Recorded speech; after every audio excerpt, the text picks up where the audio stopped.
Hello, welcome on Watches TV, welcome on Primetime Watchmaking in the News, and for this edition, going back to a classical version, no guests today, but nonetheless, plenty of stories to share with you, and unfortunately, we'll start with a sad one. Then we'll talk about new watches, then to be followed by some business news and what to expect in Geneva during this intense first week of April, and we'll also talk about Horopedia, a massive undertaking. So yes, let's very unfortunately start with the sad news with the passing away of a legendary man, Mr. Jean-Pierre Hagmann, a legendary casemaker, a man involved with so many incredible timepieces and seriously considered as a total master of his craft. Something which was luckily acknowledged in 2024 by receiving two special awards. Firstly, the Gaia Prize, kind of the Nobel of the industry, but also the special jury prize of the GPHG, considered as the Oscars. So yes, one Nobel and one Oscar in the same year, not bad, but totally deserved. And I'm so glad that this recognition was handed to him and proving again that one should not wait too long before recognizing the impact of some of these guys and their contribution to the art of watchmaking that we love so dear. Jean-Pierre was not only a very talented man, but he was simply a fantastic person and an extremely funny and joyful one. A man who had no problem sharing his knowledge, a man who was about to open a new chapter in his life. Yes, at 84, he was still going strong and was very enthusiastic with the idea of setting up his new atelier with his good friend Laurent Joliet, and he had many projects in mind, this time focusing maybe a bit more on himself, and this was a good idea. Well, until recently he was working for Acrivia, and I'm convinced that he contributed a lot to the perception of the brand, not to mention the quality of their pieces, but they had decided to part ways. Anyhow, just a while back we shared with you a wonderful video coming back on his entire career, his love of motorbikes, that he was still riding like a teenager, and for those who haven't seen it, and as an homage, I clearly invite you to check it out, link below. Okay, it's a long one, but such a meaningful one and the type of videos we love producing. Jean-Pierre, we will miss you, and I feel very privileged to have shared so many great moments, great laughs with you, and of course, thank you for all the knowledge you shared. Enjoy the ride to the skies, obviously on your motorbike. Okay, let's tackle the next topic, but before this, I just wanted to say that I know that we've published a bit less videos than usual on Watches TV during the last weeks, but it's for a good reason, as my team and myself are putting a lot of efforts into our crazy Horopedia endeavor. As a quick reminder, Horopedia is a foundation recognized as of public interest, and we're all about transmission, documentation, and preservation of watchmaking knowledge. On one side, and I know it sounds ambitious, well, we have this encyclopedic project, and I clearly invite you to check it out on horopedia.org. That's where we cover the entire watchmaking ecosystem besides brands. But now we have another very special and ambitious project as we want to federate various different interests into making a physical place that will materialize our ambitions for the greater good of watch lovers, watchmaking students, and basically the industry as a whole. I will come back on this with more details in the near future because it's really quite something. And by the way, the content on Horopedia's website is already available in 3 languages, French, German, and English. Okay, so let's now talk watches, and let's start with some new AP pieces recently launched. Both of these watches are perpetual calendars hosting the new calibre 7138, which required 5 years of development, and here I have the Royal Oak version, and here the code 1159. So the main particularity of these QPs is that you can set all the various calendar indications through the crown. No need of pushers or correctors to do so, and that by itself is quite a feat, and I will demonstrate how it works in a second, but let's first share a few additional info about them. Both watches are 41mm in diameter, but the code is roughly 1mm thicker than the Royal Oak version, 10.6mm versus 9.5. The code comes in an 18-karat white gold case, and the Royal Oak that I have here comes in an 18-karat sand gold case, sand gold being this new gold alloy introduced last year by AP, which gives a special warm hue to this piece, additional to the fact that it's more scratch resistant than regular gold. Okay, there is also a steel version, but I'm already pretty happy with the two I can show you today. In terms of dials, the code comes with this smoked blue embossed dial, blue sub-dials, and 18-karat white gold hour markers, and naturally, the royal oak features this grande tapisserie pattern. In terms of bracelet, well, here you have a rubber bracelet with a calf inner lining. And for the royal oak, well, it's something more classic. Okay, let's talk features, mechanical features of this new caliber 7138.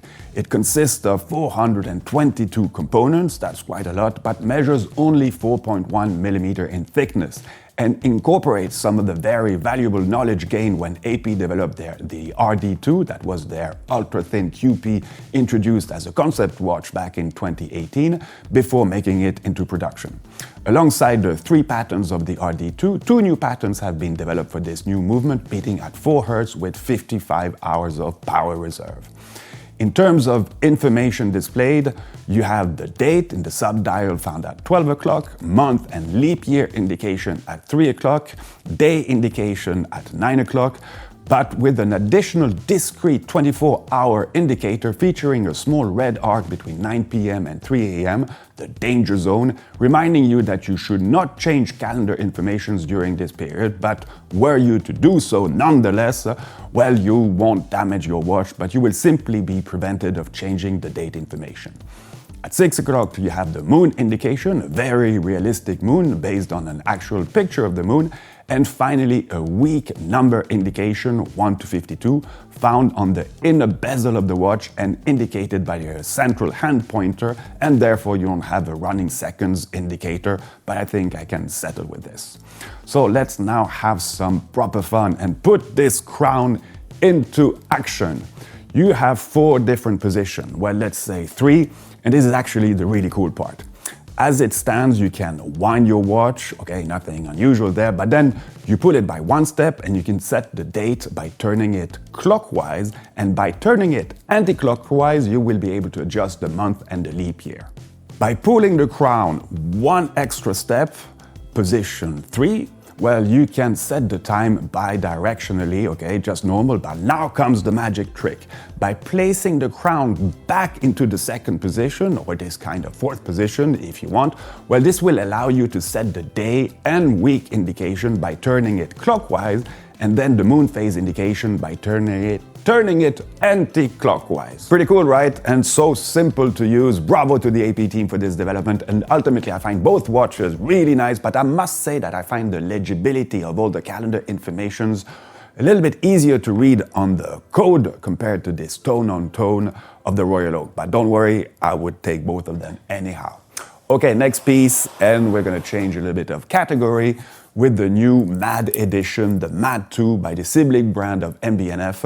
And one of the main features of the MAD 1 was this, of course, ever whirling, oscillating mask, kind of a signature, something we find again here on this MAD 2, but fully reinterpreted.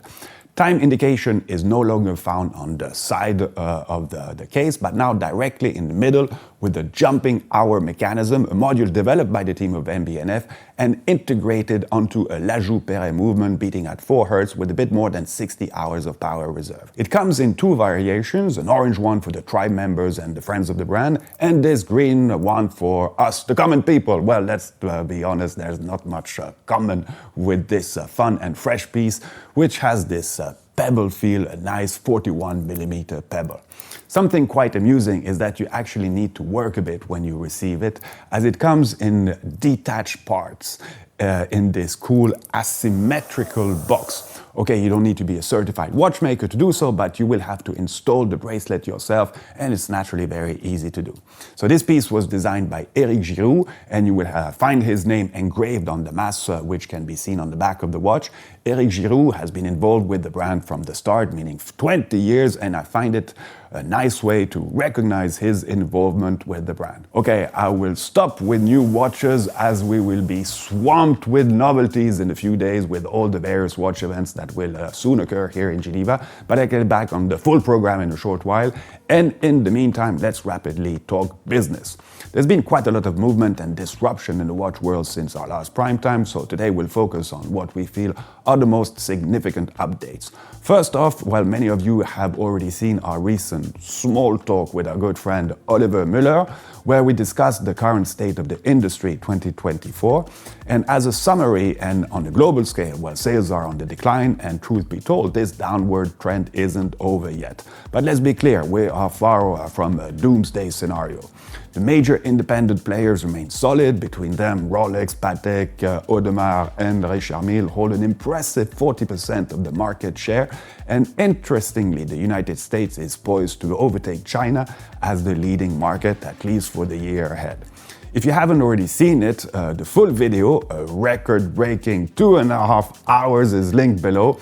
And the good news is that we will from now on regularly see Mr. Müller to talk about the state of the industry, and our objective is to stick to a max 15 minutes recap. We will do our very best to respect this promise. Anyhow, during this long talk, we also touched about the topic that's been making headlines in the previous month, the potential new import duties that the US administration is considering imposing on Switzerland. On that front, there's at least some good news. The Swiss government is reportedly engaged in a dialogue with Washington, seeking a constructive resolution, but we know that there can be a bit of unpredictability when it comes to such talks with the man sitting in the Oval Office. But within the illustrious walls of brands like Patek and AP, well, there's a sense of calm, as these houses are unlikely to be rattled by minor price hikes. After all, their clients are hardly the type to be disturbed by a few extra bucks, and those who've continued buying even in the toughest of times, well, chances are they will keep doing so, perhaps just shifting their purchases away from American shores if necessary. For an industry that's already survived the quartz crisis and the global pandemic, well, this latest trade tension doesn't look like something that will rock the boat too much. But as always, well, there will be winners and losers. All right, shifting gears to some rather intriguing rumors now. And as we all know in this industry, where there's smoke, well, there's often fire. And it seems that Breitling and George Kern, fresh from their acquisition of Universal Geneva, may be eyeing yet another sleeping beauty. According to Miss Tweed, this might very well be Gallet, a Swiss-based brand with roots all the way back to Geneva in 1466. Staying in the hands of the same family for centuries, Gallet is renowned for its technical innovation and chronographs widely used in aviation, which of course fits perfectly with Breitling's background. Interestingly, in 1914, Gallet introduced the very first wristwatch with a water-resistant case and luminous hands and numerals, long before the Rolex Submariner and even before Perregaux and Perret's famous screw-down crown patent. So while George Kern has not officially confirmed any of this, he did allude during an interview in February to acquiring a mid-range brand. So as ever in this game, while some are busy creating new models, others prefer buying the whole watch company. Before we dive into what to expect during this first week of April, I'd like to mention that right now and until the 15th of April, Vacheron Constantin is hosting a remarkable exhibition titled The Quest 270 Years of Seeking Excellence at Al Qana in Abu Dhabi, marking the brand's 270th anniversary. The exhibition showcases primarily modern pieces, including some truly rare limited editions, and one of them, the highlights, is undoubtedly a unique piece, the Celestial Astronomical Grand Complication featuring 23 complications. Definitely want to see if you happen to be in the area. So now let's head back to Switzerland, as in just a week we'll be opening the doors to the watch world's main event, Watches and Wonders, taking place from April the 1st to the 7th, with 3 public days over the weekend and Monday. This is without question the biggest horological event on the calendar, and this year, in line with the rotating leadership structure of the Watches and Wonder Foundation, Cyril Vigneron, ex-CEO of Cartier, has taken over from Rolex's CEO, and it looks like some changes are already underway. For starters, there are more brands participating. Bulgari, for instance, will have a stand at the fair for the very first time. And also, some brands have been given the green light to showcase jewelry novelties alongside watches, which is definitely something new for this format. Interestingly, Rolex won't be doing a separate keynote this year, unlike last year's headline-making presentation. And still, given that 2025 marks a special anniversary for the Submariner, we're all curious to see what surprises they might present on the first day, but most likely we'll see it even earlier thanks to some leaks we've been unfortunately accustomed to. Unfortunately, fortunately, well, you choose. Beyond the main fair, Geneva itself will be buzzing with a program filled with events and exhibitions. And here's something we're particularly excited about because, as with Horopedia, we'll be present as part of the fair's educational cluster at the Pont de la Machine from the 1st to the 5th of April. And we'll be there alongside the Geneva watchmaking schools, whose students will be showcasing various métiers and craftsmanship. So if you're in town, do stop by and say hello. Of course, and as is tradition, on Thursday evening, the 3rd of April, Geneva's watch boutiques will be opening their doors for special events, unveiling new pieces and celebrating watchmaking savoir-faire in a festive environment with, for instance, also a public concert held along the Rhône River. And we give a special shout out to Oris, who are partnering with Trip Trap, the European escape room champions, to create a watch-themed escape game. So now that's quite something rather different. And so even if you haven't got a pass to the main fair, well, there's still plenty to experience around town. Just check the program on the main website. So running alongside Watches and Wonders, and now conveniently located right next to the Palexpo, is Time to Watches, a more accessible and fast-growing event with approximately 70 brands participating. With its vibrant mix of panel talks, lectures, and independent brands, well, it's the perfect place to discover some real hidden gems of watchmaking. Definitely worth a visit if you can squeeze it in. The AHCI members will be exhibiting at the Iceberg Gallery. Always a blast to see these guys.